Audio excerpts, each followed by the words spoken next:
在古希腊的历史长河中，苏格拉底的形象犹如一束不灭的光芒，照亮了哲学的天空。他的故事始于一个平凡而又不凡的家庭，铺展出一幅波澜壮阔的人生画卷。让我们回到那个遥远的时代，一起探寻这位伟大哲学家早年的足迹。苏格拉底出生于公元前470年左右，生于雅典，一个充满艺术与智慧的城邦。他的父亲是一名雕塑师，母亲是助产士。从小，苏格拉底就展现出对知识的渴望与对世界的好奇心。他的家庭虽不富裕，却充满了爱与智慧的氛围。苏格拉底的母亲作为一名助产士，经常与生命的诞生打交道，这或许在他心中种下了对生命奥秘的探索欲望。在那个时代，雅典是思想和文化的中心。年轻的苏格拉底沉浸在这样一个环境中，不断汲取着知识的养分。他对世界的认知不仅来自于家庭的熏陶，更来源于他在雅典街头的观察和思考。尽管生活条件并不优渥，苏格拉底却始终保持着对知识的热爱和对真理的追求。随着年岁的增长，苏格拉底开始对身边的一切提出质疑。他不满足于传统的知识和信仰，开始探求更深层次的真理。他的思考方式逐渐形成，并最终发展成为著名的苏格拉底问答法。这种方法不仅对他的学生产生了深远的影响，也为后世的哲学探讨奠定了基础。我们是个初创小团队，我们在用心的做视频，我们希望得到你的鼓励。如果你喜欢这个视频，麻烦你点赞和订阅，以便让视频更符合 YouTube 的算法。如果你不喜欢或者有其他想法，请在留言区告诉我们，谢谢你。随着岁月的流转，苏格拉底从一个充满好奇心的少年成长为一位深思熟虑的青年。在这个阶段，他不仅在知识的海洋中不断航行，还开始形成自己独特的思想体系。这一时期的苏格拉底已经开始展现出他日后成为伟大哲学家的雏形。苏格拉底的青年时期正值雅典的黄金时代，这个城邦在政治、文化和艺术方面都达到了顶峰。苏格拉底身处这样一个繁荣的环境，他的思想和言论开始吸引了众多年轻人的关注。他常常在市场广场或是学术讲座中与人进行激烈的讨论。苏格拉底不仅仅是一个思考者，更是一个行动者。他渴望将自己的思想传递给更多的人。在这个时期，苏格拉底开始质疑传统的教育方式和社会习俗。他认为人们应该通过质疑和对话来寻求知识和智慧，而不是盲目的接受权威的教导。他的这种思想方式虽然为一些保守的雅典人所不齿，但却吸引了一批有思想、有才华的年轻人。他们中的许多人后来成为了著名的哲学家和政治家。苏格拉底的生活并不富裕，他经常穿着朴素，过着简朴的生活，但这并没有影响他对知识的追求和对智慧的渴望。他常常说，我只知道自己无知，这句话表达了他对知识的谦逊态度，也反映了他对探索真理的不懈追求。苏格拉底的青年时期还经历了一些重大的社会政治事件。雅典与斯巴达之间的伯罗奔尼撒战争给他的思想带来了深刻的影响。苏格拉底曾参加过这场战争，这段经历让他深刻理解到战争对人类的破坏性，也使他开始思考关于正义和道德的问题。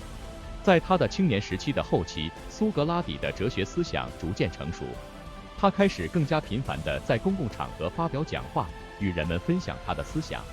他的这些讲话和思想不仅对当时的雅典社会产生了影响，也为后世的哲学发展奠定了坚实的基础。进入中老年时期的苏格拉底，他的思想和言论更加深邃和犀利。这个时期的苏格拉底不仅在雅典社会中享有极高的声誉，同时也引发了一些人的反感和敌视。他的哲学思想和独特的教学方式开始对雅典的传统观念构成挑战。苏格拉底常在雅典的街头巷尾与人们交流，他的言论充满智慧且引人深思。他不仅关注哲学和道德问题，更将视角延伸到政治和社会层面。他认为，一个国家的领导者应该是最有智慧和德行的人，而不仅仅是通过财富或血统来决定。这种思想在当时的雅典社会中引起了不小的震动。在这个时期，苏格拉底遇到了许多志同道合的朋友和学生，他们中的一些人，如柏拉图和克西尼风，后来成为了著名的哲学家。苏格拉底通过对话和讨论的方式，不断启发他们的思想，帮助他们形成自己的哲学观点。苏格拉底的影响力逐渐扩大，他的思想开始在更广泛的领域内传播。然而，苏格拉底的这些思想也为他带来了麻烦。他的批判性思考方式和对传统观念的挑战，使他成为了一些政治家和传统主义者的眼中钉。公元前399年，苏格拉底因被控不敬神灵和腐蚀青年思想，而被雅典的法庭判处死刑。在临终前，苏格拉底展现出了极高的勇气和坚定的信念。他拒绝逃离，坚持自己的哲学理念，并以一种平静和尊严的方式面对死亡。他的最后时刻成为了哲学史上最伟大的一刻之一。苏格拉底的死不仅标志着一个伟大哲学家的结束，也成为了西方哲学历史上一个永恒的话题。苏格拉底的一生是对真理和智慧不懈追求的象征。他的教学方式、他的哲学思想，甚至他的死，都对后世产生了深远的影响。通过对苏格拉底的生平的回顾，我们不仅能够更深入地理解这位伟大哲学家的思想，也能够在他的故事中找到智慧和启示。苏格拉底的故事是一段永不褪色的哲学传奇，值得每一个追求知识和智慧的人去学习和思考。能看到这部分的朋友，我谢谢你的支持鼓励，我给你点个赞，你也给我点个赞好吗？苏格拉底的一生虽然结束，但他的思想和影响却远远超越了他的时代，深深地烙印在人类文明的历史上。他不仅是古希腊哲学的奠基者之一，更是西方哲学历史上的重要转折点。苏格拉底的思想和教学方式对后来的哲学家乃至整个西方思想体系产生了深远的影响。苏格拉底之所以能够影响如此之广，部分原因在于他的学生柏拉图和亚里士多德。柏拉图不仅记录了苏格拉底的许多对话，还在其基础上发展了自己的哲学体系。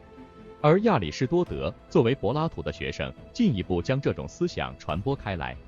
这些哲学思想形成了所谓的苏格拉底学派，影响了后来几乎所有的西方哲学家。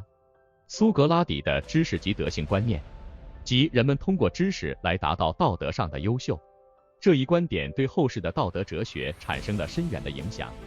他强调通过理性思考和逻辑推理来寻求知识和真理，这种方法论影响了整个西方哲学的发展方向，甚至影响了科学研究的方式。苏格拉底的问答法，即通过提问和回答来引导人们自己发现知识和真理，这种教育方式至今仍被广泛使用。在现代教育体系中，鼓励学生独立思考和批判性思维的教育模式，其根本可以追溯到苏格拉底。此外，苏格拉底对个人责任和公民义务的看法，也对后来的政治哲学产生了深远影响。他认为每个人都应该对自己的行为负责，并为社会的整体利益贡献自己的一份力量。这一观念在今天的民主社会中依然有着重要的意义。苏格拉底的思想不仅限于哲学领域，在文化、艺术甚至政治方面都有着深远的影响。他的思想启发了无数人去探索真理，追求智慧，同时也激励人们勇于质疑和挑战传统观念，寻找更加公正和理性的生活方式。最终，苏格拉底的故事告诉我们，一个人的思想和信仰可以超越生命的局限，成为永恒的遗产。他的生活和思想成为了人类追求智慧和真理道路上的灯塔，照亮了后世无数探索者的道路。苏格拉底的传奇故事不仅是哲学史上的一段佳话，更是人类文明史上不可磨灭的篇章。他的影响力跨越了时间和空间，成为了永恒的智慧和真理的象征。